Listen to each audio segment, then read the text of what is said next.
Ako si Edward, tamad na ako magtrabaho, kaya naman pangarap ko maging vlogger. Kaya tara, simulan natin ang storya. So pupunta tayo ng Marilake para sa first ride ng ating ADB. At meron tayong tatlong goal.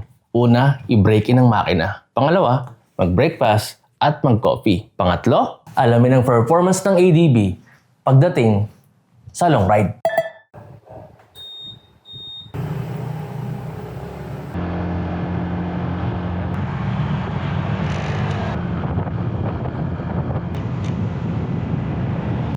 Actually, hindi ko na maalam kung saan yung destination ko at kung saan ako kakain.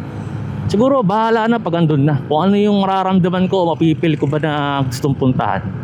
Pero iniisip ko, kilometer 90 Little Baguio. Kasi, hindi ko pa rin naman napupuntahan yung part na yun ng Marilake. Pag-usapan natin yung goal number 1 natin.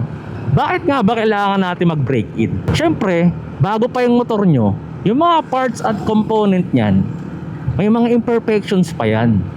Siyempre bago pa alam mo yun. So nagkikiskisan pa yung mga yan. Ngayon, kailangan natin yung gasgasin at gamitin para maging pino at maganda yung lapat ng mga galawan yan sa loob. Ngayon, paano ba gawin yung break-in na yan? Number 1, dapat paiba-iba yung speed at RPM mo. Ano ibig sabihin nun?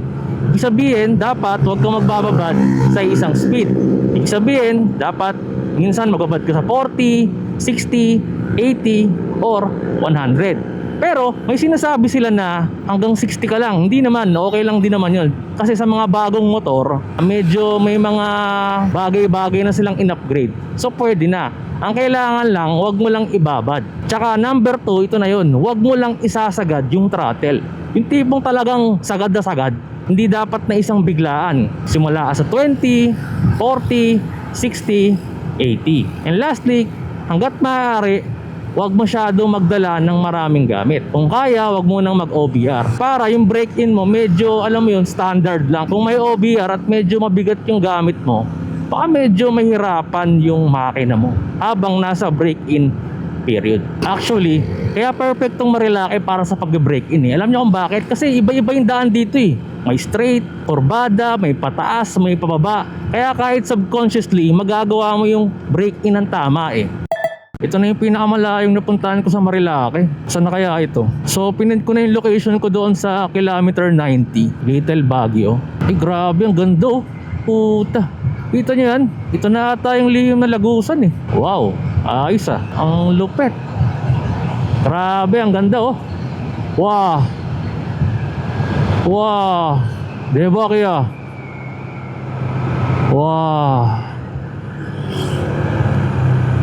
So yun, malapit na tayo. 11 minutes na lang base sa akin dito sa Google Maps.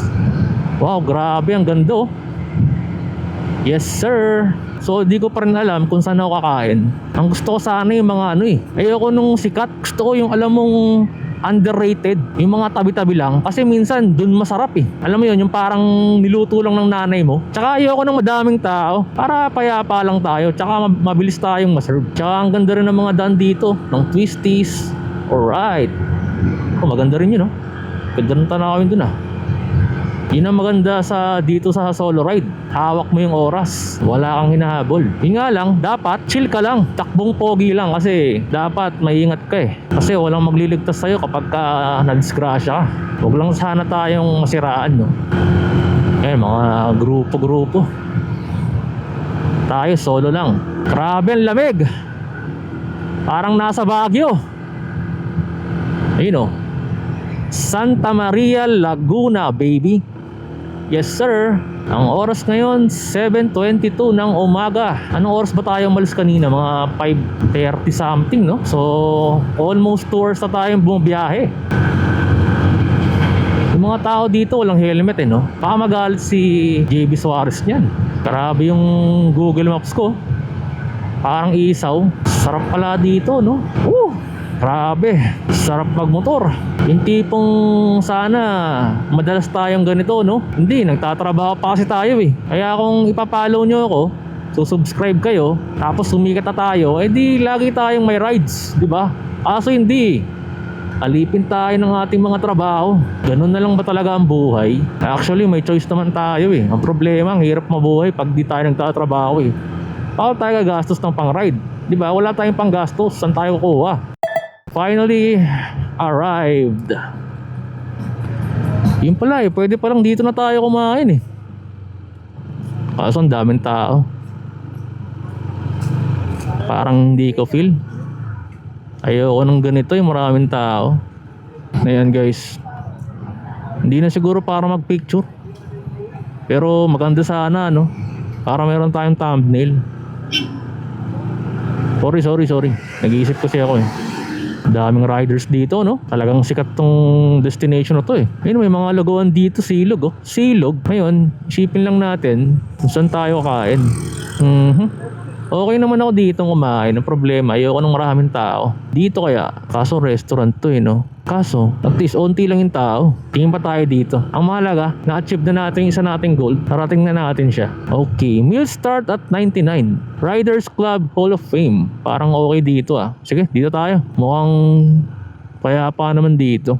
Yan. So, dito na siguro tayo kumain kasi walang tao. Bigyan naman natin ng chance yung mga ibang restaurant. Huwag naman tayo dun sa laging usual, di ba? Magkape muna tayo, tapos mag-breakfast. Ano ba pangalan na to? Checkpoint Resto Bar. Okay. Mas walang tao, mas okay.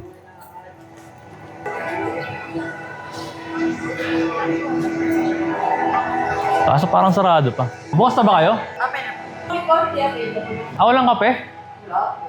Bakit? Ano ba, ako pa naman ako ng customer. Sige, pakain na lang muna ako. Isang corn silog. Yan, no, di ba? Walang tao. Mas payapa.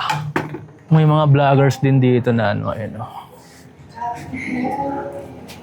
So soon, maglalagay din tayo ng ganyan. More dining table sa taas. Mas maganda ba doon? More dining table sa taas. Oo nga, laki nga dito.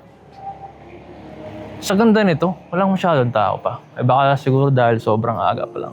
Sayang lang, wala silang coffee ngayon. So tawan-tawan matatry natin yung coffee dun sa nakita natin sa daan. Kano yan?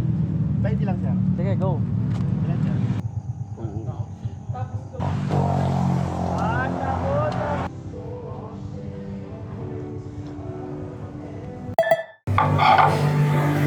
Thank you. Kamis nung taho. So ito na yung corned beef natin. Kain na tayo ng breakfast. Tapos, punta natin yung coffee shop kaninang nakita ko. Pagkatapos kong kumain, umalis na rin ako agad. Napansin ko kasi na medyo nagdidilim na ang langit. Baka maabutan pa ako ng malakas na ulan. At ayun na nga, nagsimula ng pumatak. Pero wala nang kabit-kabit ng raincoat. Rain or shine, itutuloy natin to. Walang makakapigil sa cravings ko sa kape. At makalipas ang ilang minuto, sa wakas, narating ko na yung coffee spot na sinasabi ko sa inyo.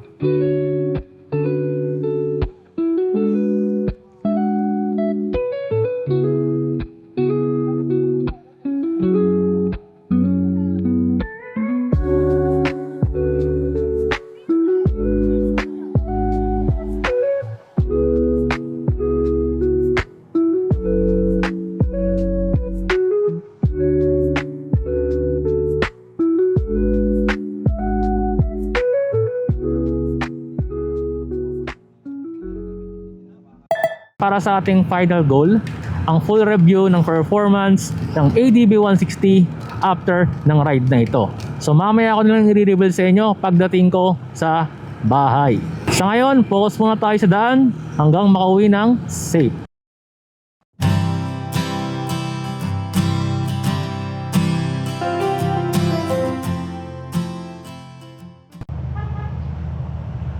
So ano nga bang masasabi ko sa ADB 160 after ng ride na to? Unahin na natin ang comfort. Para sa akin, 10 out of 10. Sitting position and suspension, all goods. Sa power, 10 out of 10. Overtaking, hindi ako nabitin.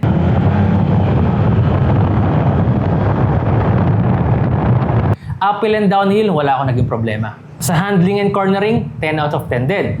Napaka-smooth, napaka-agile, at napakadaling dalhin. Lastly, fuel efficiency. Nagsimula kasi ako sa 244 kilometers at nagtapos naman sa 397. So approximately total of 153 kilometers. Ngayon, 3 barang nawala sa fuel ko. Equivalent sa 3 litro. So 153 divided by 3 is equals to approximately 50 kilometers per liters. Yun ay sa long ride. Kasi syempre, wala naman traffic. Ang final verdict ko sa EDB 160, after ng ride na ito, is 10 out of 10. Wala eh. Yun ang lumabas sa taos eh. Wala kayong magagawa. So yun lang. Salamat ah.